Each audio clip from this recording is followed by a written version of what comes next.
just want my daughter back. That's all. I just want her here. Here he was saying, and then he said, "Do you see the gun I have?" El 18 de agosto de 1993, la tranquila comunidad de Frankfort, Nueva York, recibió la noticia más devastadora de su historia. Sarah Ann Wood, de 12 años, desapareció sin dejar rastro mientras volvía a casa en bicicleta desde la iglesia, lo que desencadenó una de las búsquedas más exhaustivas de la historia del estado de Nueva York. Su desaparición no solo devastaría a su familia, sino que también galvanizaría a una comunidad y provocaría cambios significativos en la forma de tratar los casos de niños desaparecidos. Pero, ¿cómo es posible que un niño desaparezca sin dejar rastro? ¿Cómo ocurrió? ¿Y qué lleva a una comunidad a seguir buscando respuestas 3 décadas después? El caso de Sarah Ann Wood no es una historia más sobre la desaparición de una persona. Es una historia de angustia, resistencia y esperanza inquebrantable que ha durado muchas décadas. ¿Qué ha sido hasta ahora de la interminable búsqueda para encontrarla? ¿Ansioso por encontrar respuestas a todas estas preguntas y a muchas más? Siga viendo este vídeo para descubrirlo. Sarah Ann Wood. Sarah Ann Wood no era un rostro más en un cartel de persona desaparecida. Era una chica vibrante, de ojos azules, con una sonrisa contagiosa y unas ganas de vivir que conmovían a todos los que la rodeaban. Nacida el 4 de marzo de 1981, Sarah era la hija menor de Robert y Frances Wood y creció en la pequeña y unida comunidad de Frankfort, Nueva York. Frankfort, un pueblo de unos 2.500 habitantes en el Valle del Mohawk, era un lugar donde todos conocían a sus vecinos. Era una comunidad en la que los niños podían ir en bicicleta sin peligro por las carreteras rurales y en la que la iglesia local desempeñaba un papel fundamental en la vida cotidiana. Este era el mundo que Sarah conocía, que parecía muy alejado de los peligros que acabarían cobrándose su vida. El hermano de Sarah, Dusty Wood, recuerda a su hermana con cariño. Era una persona exuberante. Le entusiasmaba estar viva. Cada foto que ves de ella es como una gran sonrisa radiante, esos ojos azules brillantes. Dusty, que tenía 16 años en el momento de la desaparición de Sarah, recuerda a una hermana llena de energía y siempre dispuesta con una broma o una canción. En su comunidad rural, Sarah era conocida por su carácter extrovertido y su afición a cantar. Participaba activamente en la iglesia de su padre, la Norwich Corners Presbyterian Church, donde a menudo ayudaba en la escuela dominical y participaba en las actividades del grupo de jóvenes. Su pasión por la música era evidente para todos los que la conocían, y Dusty recuerda cómo a menudo se ponía a cantar. Last time I saw her, she was singing Dolly Parton. Do you remember what song she was singing? Working 9 to 5. You know, she and I were at the front door, and so I was listening to her as she's working 9 to 5, and then she got on her bike and was like, "See you later." Los profesores de Sarah la describían como una estudiante brillante y comprometida, siempre deseosa de aprender. Sobresalía en sus estudios y le gustaba especialmente leer y escribir. Su diario, encontrado en su habitación tras su desaparición, estaba lleno de poemas e historias. Fuera de la escuela y la iglesia, Sarah era un miembro activo de la comunidad. Participaba en los programas locales 4H y mostraba especial interés por el cuidado de los animales y la jardinería. Su familia recuerda cómo pasaba horas cuidando su pequeño huerto en el patio trasero, presentando con orgullo sus productos de cosecha propia en la mesa. La desaparición de Sarah no solo privaría a su familia de una hija y hermana muy querida, sino que también privaría al mundo de una joven con un inmenso potencial. Al repasar la vida de Sarah, nos preguntamos por la mujer que podría haber llegado a ser y por los sueños que nunca tuvo la oportunidad de perseguir. La desaparición. El 18 de agosto de 1993 empezó como cualquier otro día de verano en Frankfort. El aire era cálido y húmedo, típico de un día de finales de verano en el norte del estado de Nueva York. Sarah, que había pasado la mañana en la iglesia de su padre haciendo los deberes del colegio, salió en bicicleta para hacer el corto trayecto hasta su casa. Era una ruta que ya había hecho infinidad de veces, un trayecto de menos de 1,5 kilómetros por una tranquila carretera rural. Su padre, Robert Wood, fue la última persona que vio a Sarah en la iglesia. Recuerda su última interacción. Estaba de buen humor, entusiasmada con un evento del grupo de jóvenes.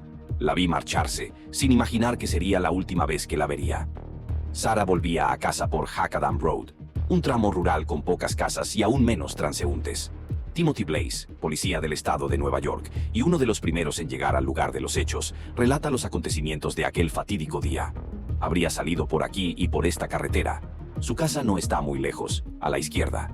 Esta es la zona donde se encontró la bicicleta. Cuando Sarah no volvió a casa a la hora habitual, su madre, Frances Wood, no se preocupó demasiado. No era raro que Sarah se detuviera a charlar con vecinos o amigos. Sin embargo, a medida que pasaban los minutos y Sarah seguía sin aparecer, empezó a preocuparse. Frances llamó a la iglesia, pensando que Sarah podría haber vuelto allí, pero no estaba. Entonces empezó a llamar a los vecinos, preguntando si alguien había visto a su hija. A medida que avanzaba la tarde y Sarah seguía sin regresar, la preocupación de los Woods se convirtió en pánico. A primera hora de la tarde, la familia había empezado a buscar por la zona, llamando a Sarah por su nombre y preguntando a todos los vecinos que se encontraban en su camino a casa. Cuando el sol empezó a ponerse, decidieron ponerse en contacto con la policía. El agente Blaze describió la escena cuando llegó. La familia estaba angustiada, pero intentaban concentrarse en encontrar a Sarah. Inmediatamente empezamos a organizar una búsqueda en las inmediaciones.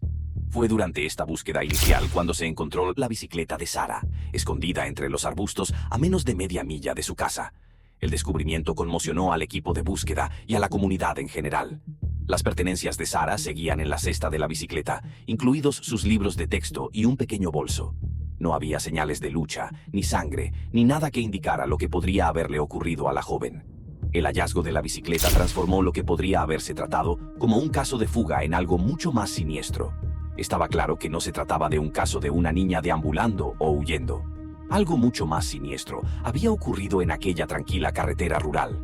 Al caer la noche del 18 de agosto de 1993, el mundo de la familia Wood se había vuelto del revés. Su hija había desaparecido y la pacífica comunidad de Frankfort estaba a punto de verse inmersa en una pesadilla que duraría décadas. La búsqueda se intensifica. Al difundirse la noticia de la desaparición de Sarah, la pequeña ciudad de Frankfort se transformó. La iglesia presbiteriana de Norwich Corners, propiedad de la familia Wood, se convirtió en el epicentro de una operación de búsqueda masiva, en la que fuerzas del orden, voluntarios y medios de comunicación acudieron a la tranquila comunidad. El detective Frank Lawrence, uno de los principales investigadores del caso, describe la escena. Instalamos allí un puesto de mando. Podíamos hacerlo todo desde la iglesia. Allí había policías de todo el estado. Pasaron días, semanas, meses. La búsqueda inicial se centró en la zona donde se encontró la moto de Sarah. Se trajo a los perros policía para que intentaran captar el olor de Sarah, mientras los voluntarios peinaban los densos bosques y maizales a ambos lados de Hackadam Road. Se registraron minuciosamente todas las zanjas, todos los edificios abandonados y todos los posibles escondites en un radio de 8 kilómetros. A medida que pasaban los días sin señales de Sarah, la zona de búsqueda se ampliaba. Helicópteros con cámaras térmicas escudriñaron el terreno desde arriba, mientras equipos de buceo buscaban en estanques y arroyos de la zona. También se buscó en el cercano canal de Erie, con embarcaciones que rastreaban el fondo en busca de cualquier rastro de Sarah. La respuesta de la comunidad fue abrumadora. Los voluntarios se ausentaron del trabajo para unirse a los equipos de búsqueda y peinar densos bosques y campos. Las empresas locales donaron alimentos y suministros para apoyar los esfuerzos. El rostro de Sarah apareció en carteles de personas desaparecidas de todo el país y su historia apareció en programas de televisión nacionales dedicados a niños desaparecidos. La cobertura mediática de la desaparición de Sarah fue intensa. Las emisoras de noticias locales ofrecían actualizaciones diarias sobre la búsqueda, mientras que programas nacionales como America's Most Wanted presentaban la historia de Sarah con la esperanza de generar pistas en todo el país. A medida que las semanas se convertían en meses, la búsqueda de Sarah Ann Wood se intensificaba en lugar de disminuir. El cambio de estación traía consigo nuevos retos. El denso follaje del verano daba paso a las hojas del otoño, que a su vez quedaban enterradas bajo las nieves del invierno. Cada cambio en el paisaje exigía un nuevo enfoque de la búsqueda de Sarah. A pesar del paso del tiempo, los voluntarios siguieron apareciendo día tras día. Jubilados, policías fuera de servicio y ciudadanos preocupados llegados de lugares tan lejanos como Canadá se unieron a las labores de búsqueda. I just want my daughter back. That's all. I just want her here.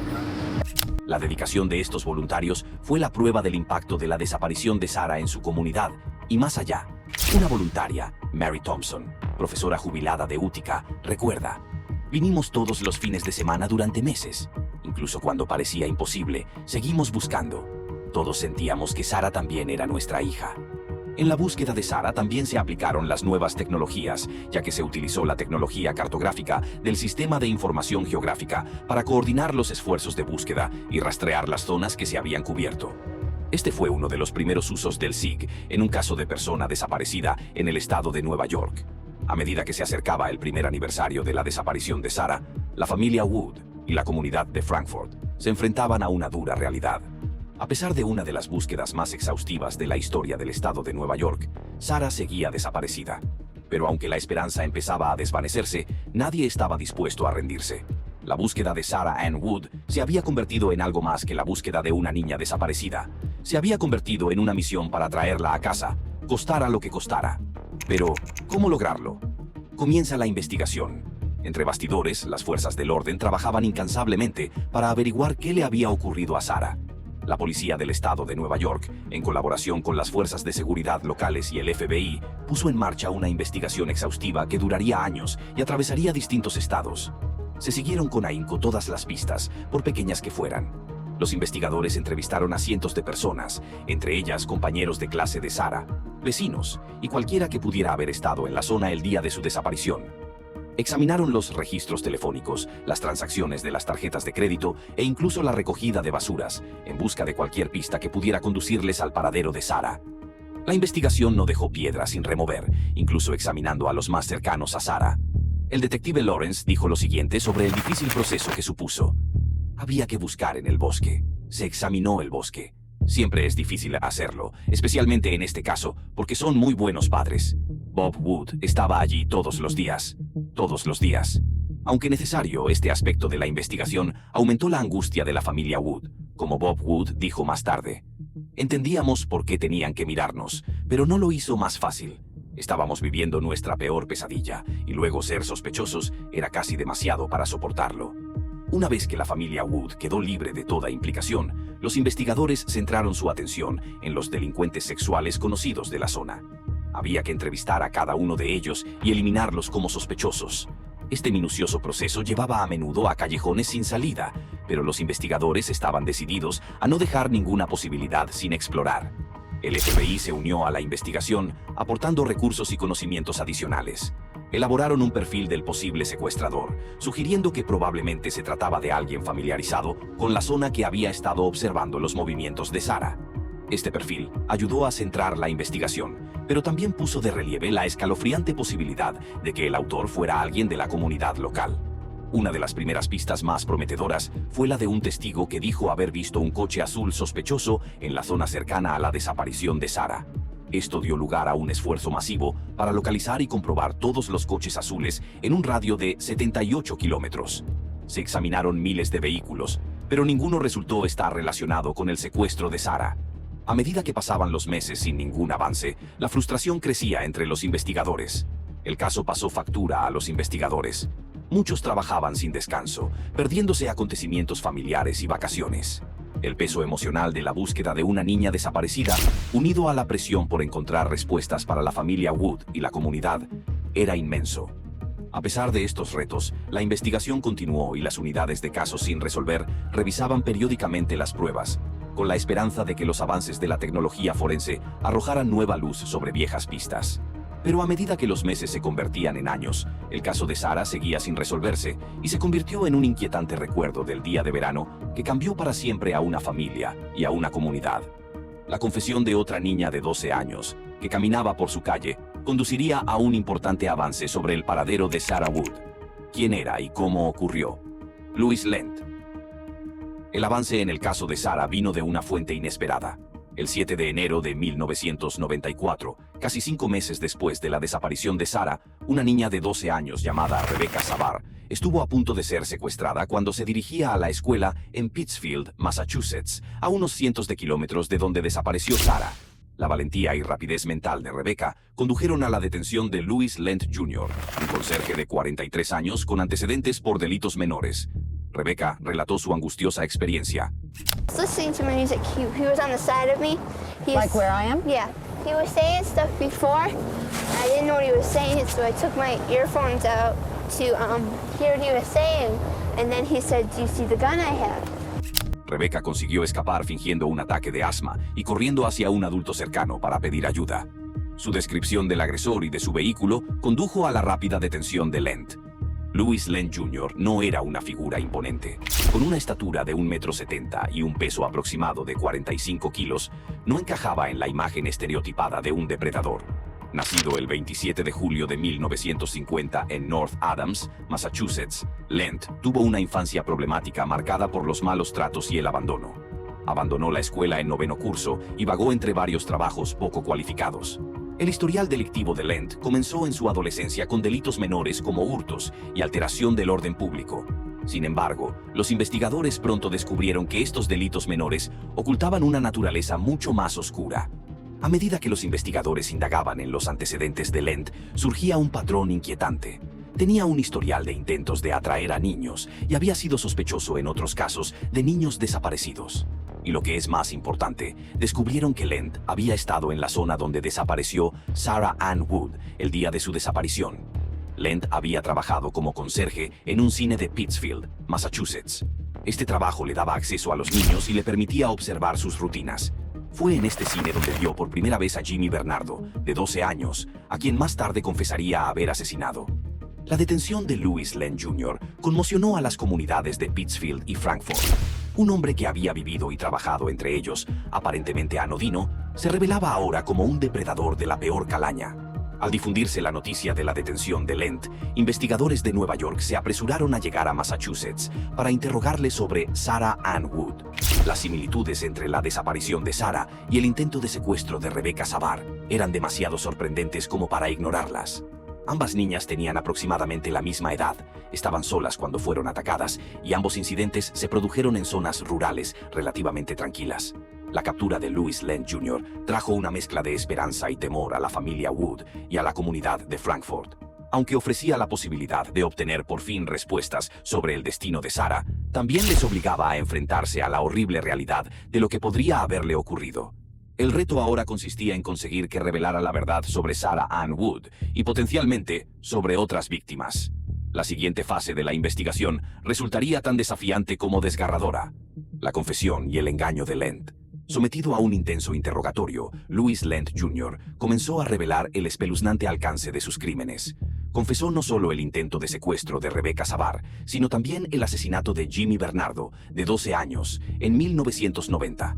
Luego, en un momento que rompería y aliviaría a la vez los corazones, Lent confesó el secuestro y asesinato de Sarah Ann Wood. El detective Frank Lawrence recuerda la confesión. That he was religious. That Bible sat on the table in front of him. Anytime he would wander, okay, we would use the Bible. And we go, Lou, you gotta tell the truth. And this comes from the heart. You gotta tell us the truth. We would go back to the Bible. Lent describió cómo había estado conduciendo el 18 de agosto de 1993 en busca de una víctima cuando vio a Sarah montada en su bicicleta. Afirmó que la había obligado a entrar en su coche a punta de pistola, la había llevado a un lugar remoto y finalmente la había matado. Lent facilitó a los investigadores un mapa dibujado a mano en el que afirmaba haber enterrado el cuerpo de Sarah en las montañas Adirondack. El mapa indicaba un lugar cerca de Raquette Lake, una zona remota del condado de Hamilton, Nueva York. Para la familia Wood y toda la comunidad de Frankfort, esta confesión supuso una mezcla de angustia y esperanza. Aunque confirmaba sus peores temores sobre el destino de Sarah, también ofrecía la posibilidad de traerla finalmente a casa. Sin embargo, el alivio duró poco. Como pronto descubrirían los investigadores, las palabras de Louis Lent no eran de fiar. El detective John Fallon, que pasó incontables horas entrevistando a Lent, describe el frustrante proceso. Nos daba detalles y luego se retractaba. Nos llevaba por un camino y de repente cambiaba su historia. Era como intentar clavar gelatina en una pared. Las incoherencias de Lent no se limitaban al caso de Sarah, ya que también hacía declaraciones contradictorias sobre otros delitos que decía haber cometido. Este patrón de confesión seguida de retractación se convirtió en un sello distintivo de las interacciones de Lent con las fuerzas del orden. Los psicólogos que examinaron posteriormente a Lent sugirieron que su comportamiento podía estar motivado por un deseo de llamar la atención o por la necesidad de mantener algún tipo de control. Reteniendo información o cambiando su historia, Lent podía asegurarse de seguir siendo el centro de atención. Con la confesión de Lent y su mapa dibujado a mano, se puso en marcha una operación de búsqueda masiva en las montañas Adirondack. La zona indicada por Lent, cerca del lago Raquette, era vasta y difícil. A pesar de las duras condiciones invernales, los buscadores estaban decididos a traer a Sarah a casa. La operación, que comenzó en enero de 1994, se convertiría en una de las búsquedas más grandes e intensas de la historia del estado de Nueva York. Bob Wood, el padre de Sarah, recuerda lo agotadora que fue la búsqueda. Las gélidas temperaturas y la nieve hasta la cintura dificultaban la tarea, y los buscadores solo podían permanecer en el exterior breves periodos de tiempo. Utilizaban palas para buscar cualquier rastro de Sarah. En la búsqueda participaron la policía del estado de Nueva York, guardas forestales y voluntarios que utilizaron motos de nieve, vehículos todoterreno, helicópteros y un radar de penetración en el suelo para encontrar tierra removida que pudiera indicar la existencia de un enterramiento. El detective Frank Lawrence destacó el frío brutal, que exigía una rotación frecuente de los buscadores para evitar la hipotermia. A pesar de las duras condiciones, a todos les animaba la esperanza de traer a Sarah a casa. Durante más de 50 días, los buscadores recorrieron el escarpado terreno de Blue Mountain Lake, muchos sacrificando trabajo y tiempo con la familia para seguir buscando a Sarah. Tom Miller, bombero jubilado de Utica, nos contó lo difícil que fue la búsqueda. Aunque los voluntarios sabían que iba a ser duro, nada podía prepararlos del todo para las condiciones. Cada posible pista despertaba la esperanza, pero siempre volvían con las manos vacías. A medida que avanzaba la búsqueda, crecían las dudas sobre la veracidad de la confesión de Lent, ya que el detective Tren señaló que Lent había cobrado un cheque en Pittsfield a las 6:18 de la tarde del 18 de agosto, lo que hacía físicamente imposible que hubiera secuestrado a Sarah a las 2:30 de la tarde, conducido hasta los Adirondacks para enterrarla y regresado a tiempo. Esta revelación hizo sospechar que Lent había vuelto a mentir sobre dónde estaba enterrada Sarah. Cuando se suspendió la búsqueda sin dejar rastro de Sarah, todo el mundo quedó devastado, especialmente la familia Wood. Bob Wood expresaría su gratitud a los buscadores, reconociendo su dedicación, aunque admitiendo que esta fase de búsqueda tenía que terminar. Sin embargo, a pesar de no haber encontrado los restos de Sarah, la búsqueda continuó en los años siguientes, explorando e investigando nuevos lugares. Tras otra confesión de Lent, los investigadores buscaron en Greenwater Pond, en Beckett, Massachusetts, en 2013. Lent había afirmado que se había deshecho de los restos de Jamie Lusher, de 16 años, en el estanque. A pesar de una extensa búsqueda con buzos y equipos de sonar, no se recuperaron los restos. Más recientemente, en noviembre de 2023, se llevó a cabo una búsqueda en el Bosque Nacional de Green Mountain, en Vermont. Los investigadores siguieron los puntos de referencia mencionados por Lent durante conversaciones anteriores. El detective Tren explicó que muchas pistas coincidían, lo que les daba esperanzas de encontrar algo, pero finalmente no se descubrió nada. Los esfuerzos de búsqueda en curso, incluso décadas después de la desaparición de Sarah, ponen de relieve la determinación de las fuerzas del orden y de la comunidad para traerla a casa. El caso ha dejado un impacto duradero en todos los implicados. Los avances de la tecnología forense, como un radar de penetración en el suelo más sofisticado y un mejor análisis del ADN, han renovado las esperanzas. Los investigadores siguen revisando los lugares de búsqueda anteriores, utilizando métodos más novedosos que pueden descubrir lo que antes se pasó por alto. A pesar de las numerosas dificultades, la búsqueda de Sarah Ann Wood continúa. Su caso sigue abierto y los investigadores continúan siguiendo pistas y realizando nuevas búsquedas cada vez que surge nueva información, con la esperanza de encontrar algún día a Sarah y traerla a casa. ¿Cuál fue el efecto de la desaparición de Sarah en la comunidad? Siga mirando para averiguarlo. La familia y la comunidad de Sarah. La desaparición de Sarah supuso una carga emocional abrumadora para su familia. Todos los días estaban llenos de esperanza y desesperación, por lo que Bob y Frances Wood tuvieron que apoyarse mucho en su fe y en el apoyo de su comunidad para salir adelante. Dusty Wood, hermano de Sarah, se sentía culpable e impotente, creyendo que, a pesar de querer ayudar, no podía hacer nada para evitar lo que le había ocurrido a su hermana. El dolor de la familia era profundo y duradero, como explica Frances. Vivir con la incertidumbre de no saber qué le pasó a Sarah es increíblemente duro, y aunque han aprendido a vivir con ello, no se ha hecho más fácil. Bob Wood, al ser pastor, encontró fuerza en su fe, que le ayudó en esos momentos más oscuros. También se convirtió en defensor de los niños desaparecidos y sus familias, utilizando su experiencia personal para ofrecer apoyo a quienes se encontraban en situaciones similares. La desaparición de Sarah tuvo un impacto duradero no solo en su familia, sino en toda la comunidad de Frankfort. Lo que una vez fue una ciudad unida y segura, tuvo que enfrentarse a la dura realidad de que el peligro puede surgir incluso en los lugares más inesperados. La familia Wood transformó su dolor en acción, iniciando el Sarah's Ride, que más tarde se convirtió en el Ride for Missing Children. Este paseo en bicicleta de 78 millas recauda dinero para la seguridad infantil y honra la memoria de Sarah. Todos los años, Dusty y su familia participan llevando camisetas con los colores de Sarah, turquesa y rosa. Los ciclistas se detienen en las escuelas a lo largo del camino para hablar sobre la prevención de los secuestros. El evento ha crecido, con muchos participantes y una importante recaudación de fondos, manteniendo vivo el recuerdo de Sarah y educando a otros sobre la seguridad, esfuerzos en curso y cuestiones sin resolver. A pesar de la condena de Louis Lent por el asesinato de Sarah en 1996, el caso sigue abierto en muchos aspectos. La principal pregunta que sigue atormentando a los investigadores, a la familia Wood y a la comunidad es: ¿dónde están los restos de Sarah? A lo largo de los años, los investigadores han intentado obtener la verdad de Louis Lent.